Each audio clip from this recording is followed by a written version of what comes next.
Rome.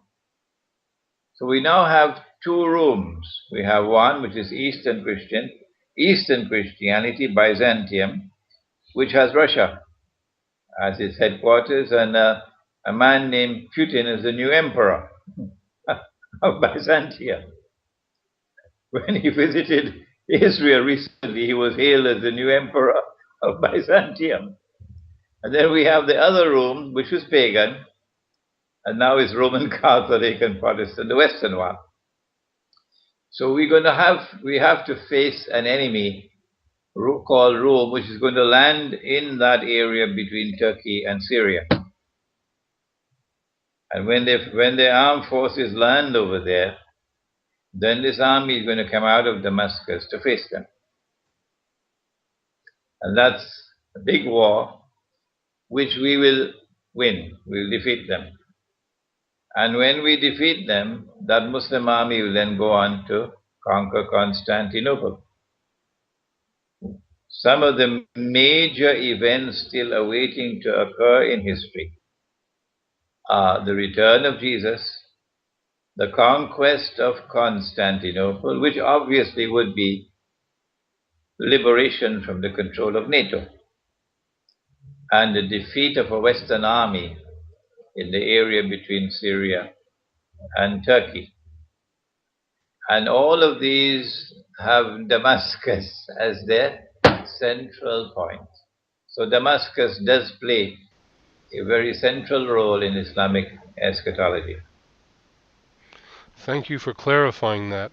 At one point I thought you were talking about a Damascus army going to fight Rome, which is Russia, but you clarified that. So I'll move on to more questions. Well, there have been increasing rumors and signs of a Zionist attack this summer in the London Olympics and the Big Ben. What is your opinion on this matter? What advice would you give to the people living in the UK? This is from a subscriber of the YouTube channel Daring Dean, and he lists all of your videos. So he forwarded this question.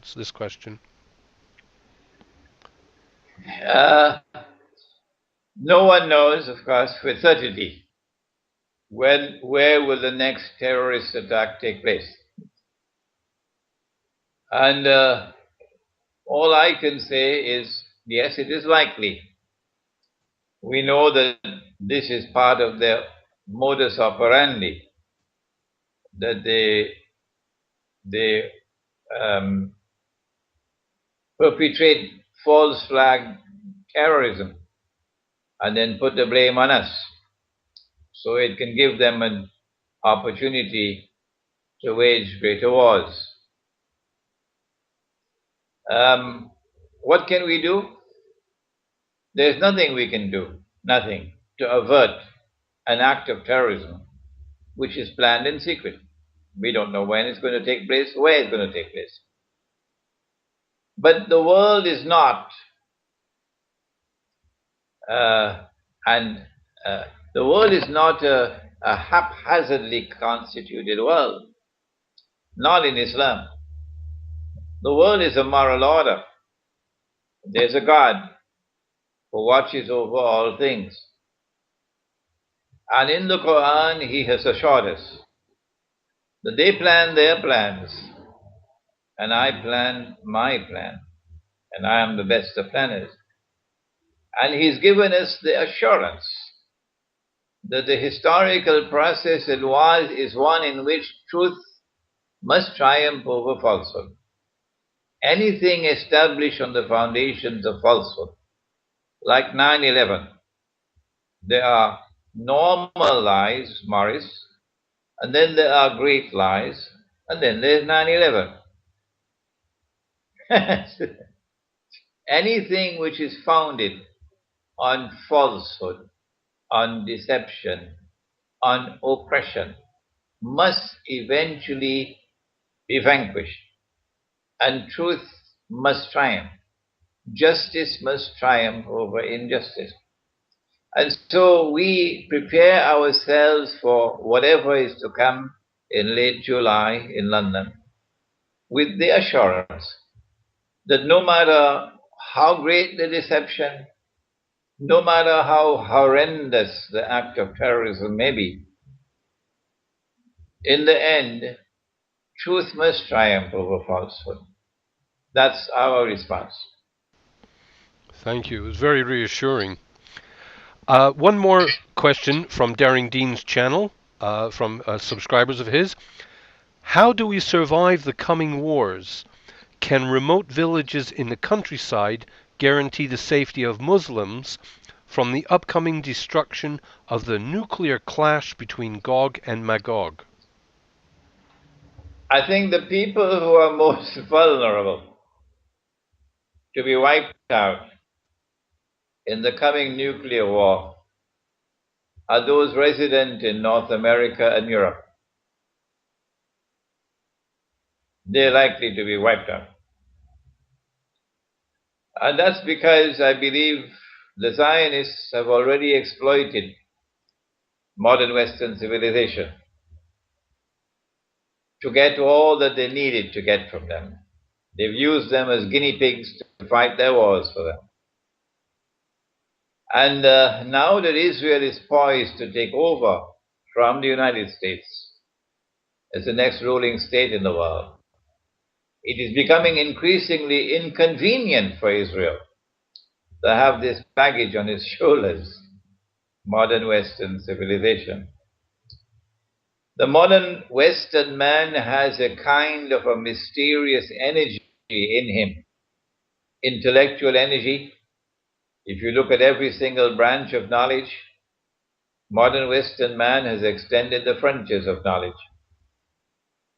If you look at the Olympic Games, modern Western man is winning all the medals. If you look at military power, modern Western man has the greatest military power in the world today. So there's some kind of a mysterious energy in modern Western man, and of course woman. And if modern Western man opens his eyes and begins to see the reality that he has been exploited and taken for a ride by the Zionists, he's being used now as a guinea pig. As Western man opens his eyes and begins to understand the reality, he is already emerging as a formidable threat, more formidable than Muslims. And so I believe the master plan is to get rid of modern Western man before his eyes open big enough to be able to understand and to constitute the gravest of all threats to Israel.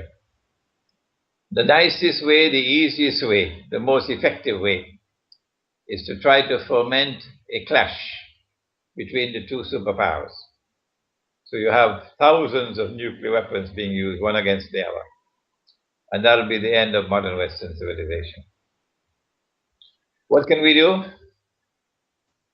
In Islam, we have the belief that life and death are in the hands of the one God.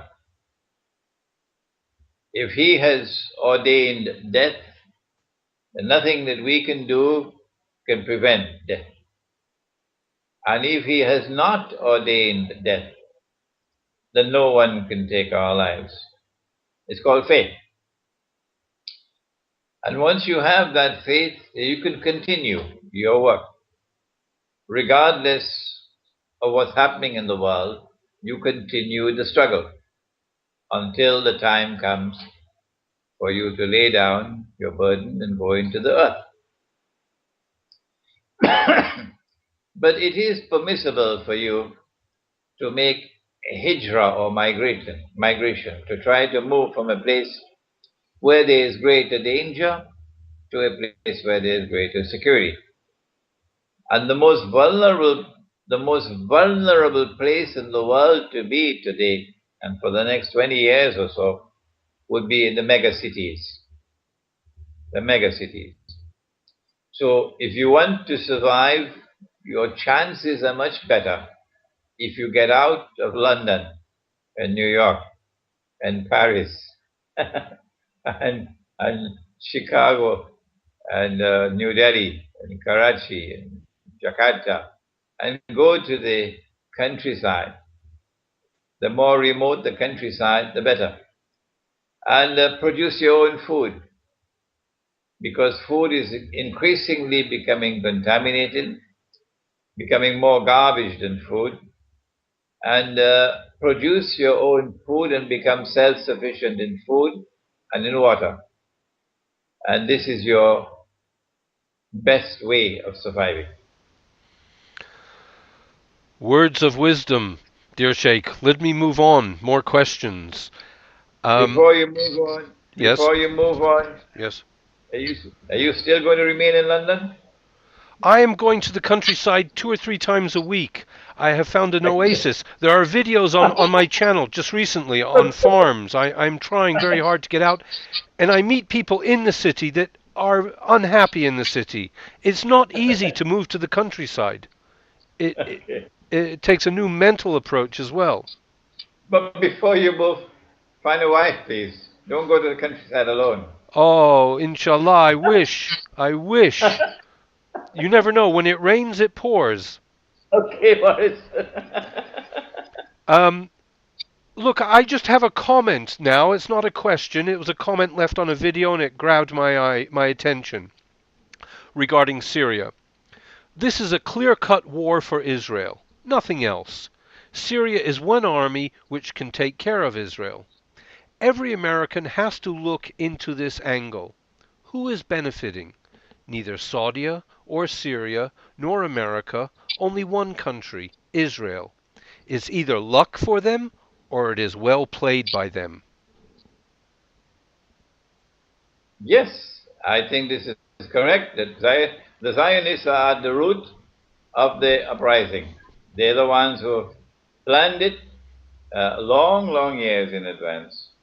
But what is missing in that analysis is that Syria is not just another country for them. This is do or die for them. They must succeed in Syria, even if they have to open all the gates of hell. And that's about to happen, I believe. Yeah, I mean, get to interview a few people, and they're very often against the Western interference in Syria. But they won't point a finger at Israel or the Zionists. They have to be kept out. You can talk about the CIA and the Americans and Hillary Clinton. That's no problem. But don't mention Israel or the Zionist plot. Okay.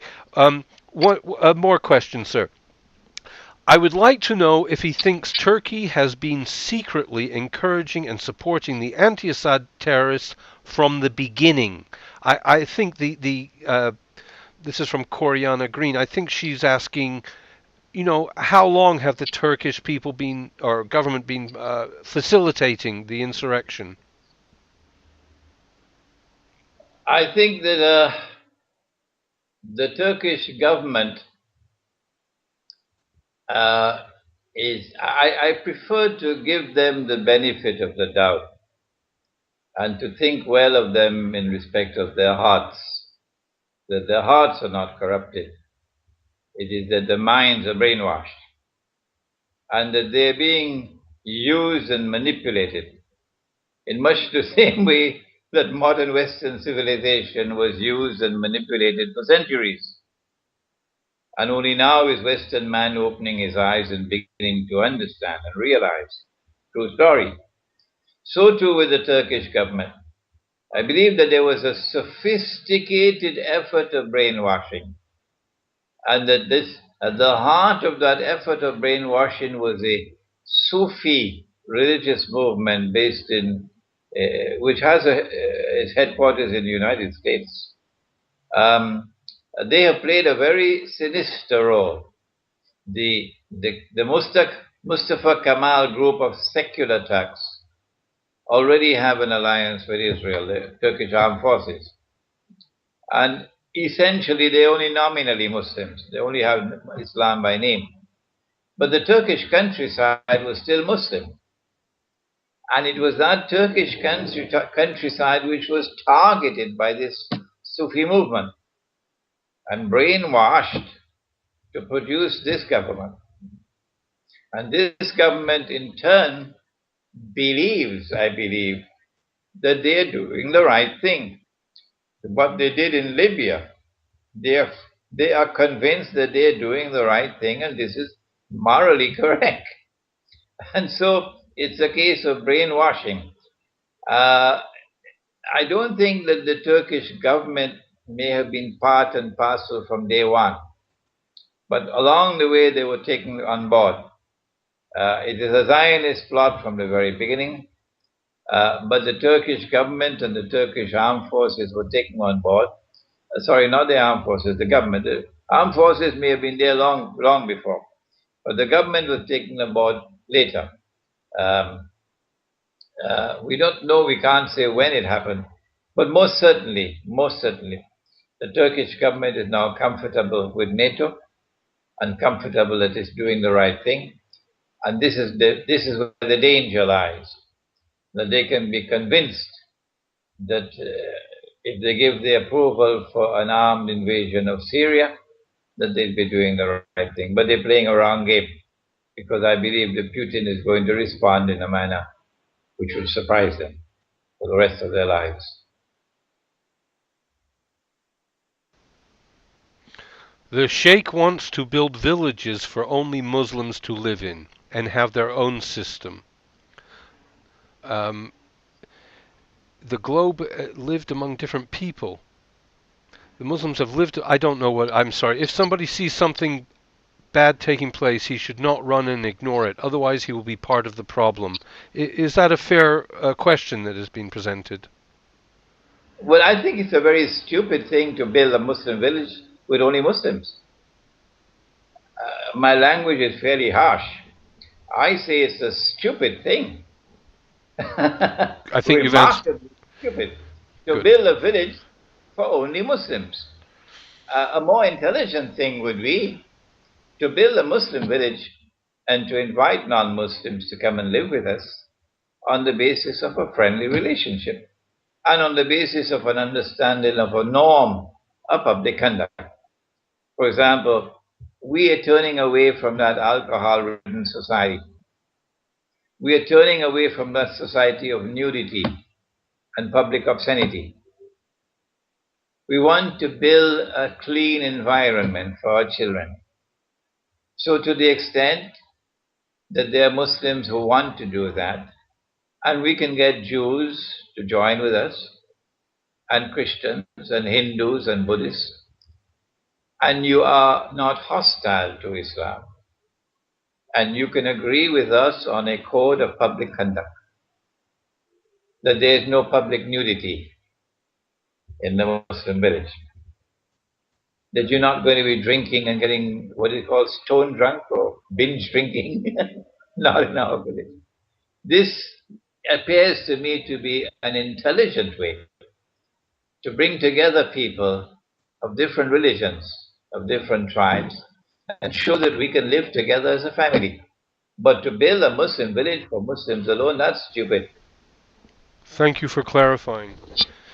In London, you cannot go down the street without seeing someone carrying a can of beer. The questions for Sheikh Imran Hosein, I have more. What is your view on the future of the Kurdish conflict between Iran, Turkey, Iraq, and Syria? How will the Kurdish conflict shape the interests of Zionists, or will it be a blow for Zionists? This is from Umar Bat in Kashmir. Wherever there are a people who have been oppressed by the modern secular state which has emerged from the Western world, the Zionists would look upon those people as an opportunity waiting to be exploited.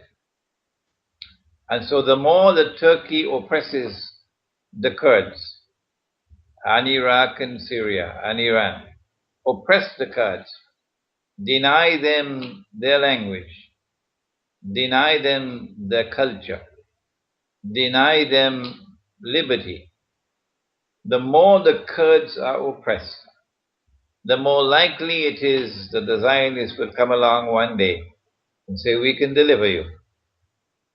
We can deliver you from oppression. And then take them for a ride and use them to advance the Zionist agenda. This is, I believe, already taking place behind the scenes. It is possible, I can't say for certain, that you may have Kurdish mercenaries already fighting in Syria against the regime. I've heard Kurdistan is a Zionist project at this time. I have a personal question. I don't know what it means, but I'm just reading what is typed. I didn't have time to prepare. What kind of new rule for Tunisia is planned in the new Arab world scenario of the times of a greater Israel coming, and for Algeria? There are voices on Tunisian news saying that Tunisia has become a platform for terrorists coming from everywhere since the borders to Libya and Algeria are not so safe. Thank you, from Java Gurk.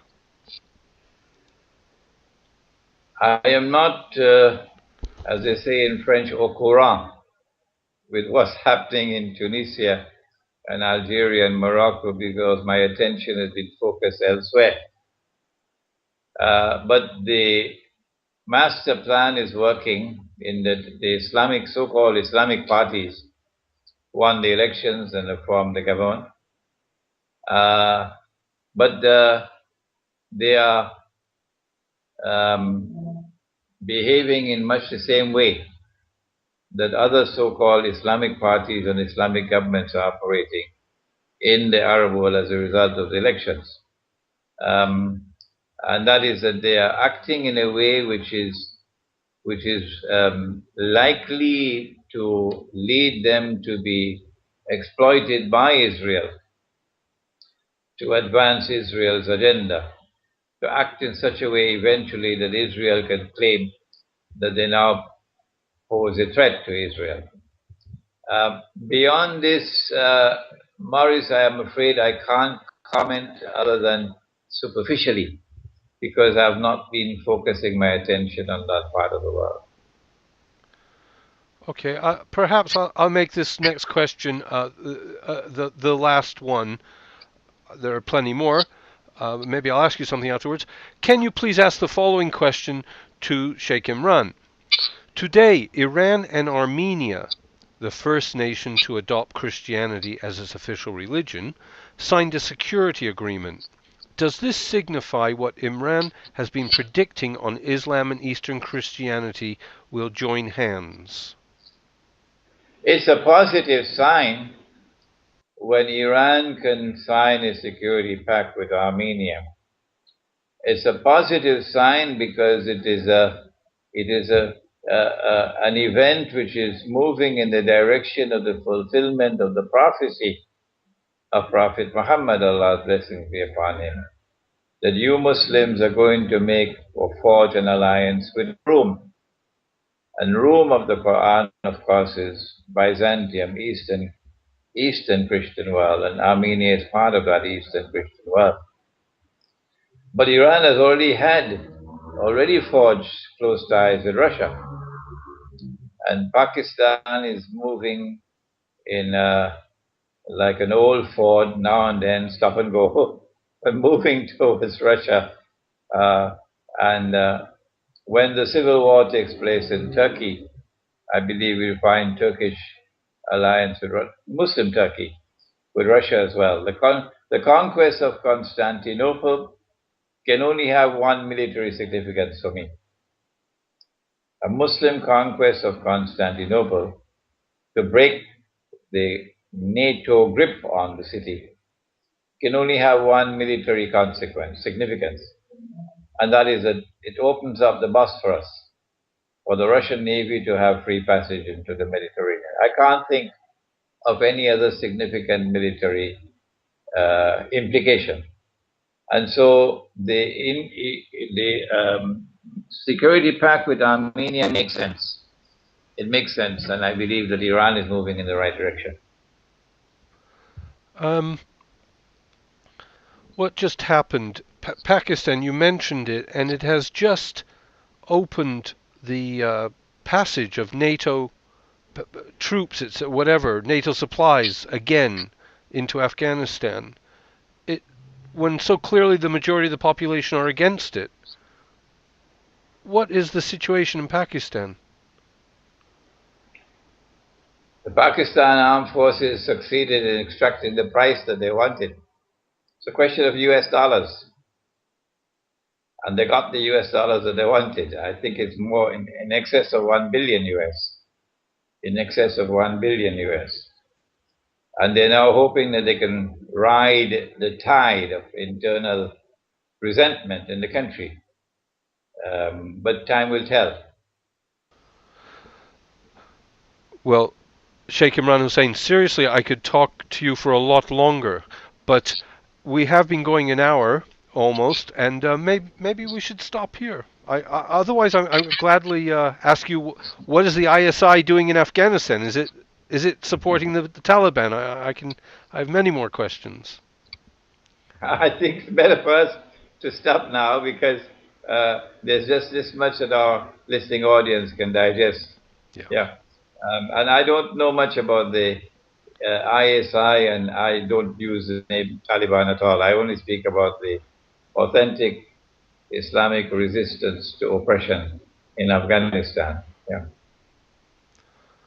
Well, I can't thank you enough, and I hope we have you more regularly. You're most welcome, Maris. Most welcome. Thank you, Sheikh Imran Hosein. Thank you. Bye-bye. Bye-bye. Thank you.